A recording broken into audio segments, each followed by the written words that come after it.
নমস্কার বন্ধুরা, কেমন আছেন সবাই? আশা করি সবাই ভালো আছেন। আমার চ্যানেলে আপনাদেরকে স্বাগত জানাই। আজকে আমি তৈরি করব কাঁচা আমের ফ্রেঞ্চ ফ্রাই, আর এটা কিন্তু খুব ঝটপট তৈরি করছি। এই জন্য আমি এখানে 2টা কাঁচা আম নিয়েছি। তারপরে আমগুলো খোসা কেটে ফেলে এভাবে আমি আমগুলো কেটে নিয়েছি। আমগুলো এমন আম নিয়েছি যেন একটু টক একটু মিষ্টি মিষ্টি লাগে, বেশি কাঁচা না বেশি পাকা না, এরকম আম নিয়েছি। এরকম আম খেতে কিন্তু বেশি ভালো লাগে। একেবারে কাঁচা আম হলে বেশি টক লাগবে। এখানে আমি বেসন নিয়েছি, তারপরে হাফ বেসন হাফ চালের গুঁড়া দিয়ে দেবো। তারপরে দিয়ে দিলাম স্বাদমতো হলুদ, লবণ, জিরা আর গোলমরিচের গুঁড়া,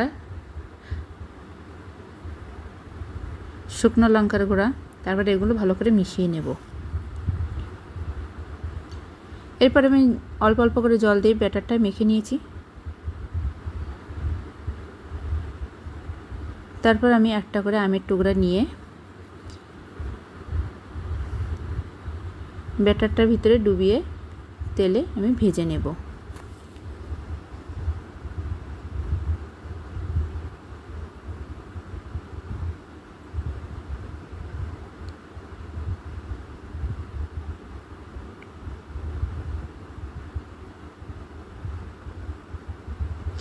এইভাবে সবগুলো আমি ভেজে নেব।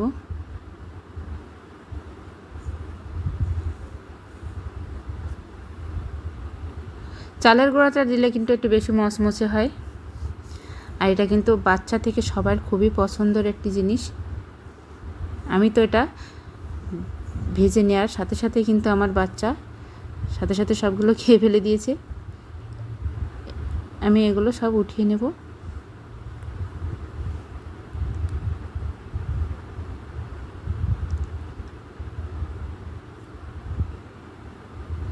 এরপর একটু মশলার গুঁড়া দিয়ে দেবো। আচারের যে মশলাটা, সেই গুঁড়া একটু অল্প উপর থেকে দিয়ে দেব।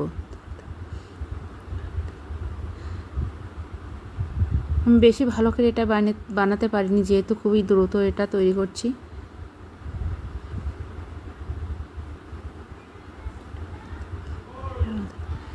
একটু ঠান্ডা মাথা তৈরি করলে কিন্তু জিনিসটা আরও ভালো হতো। তারপরেও আমি ভিডিওটা শেয়ার করলাম।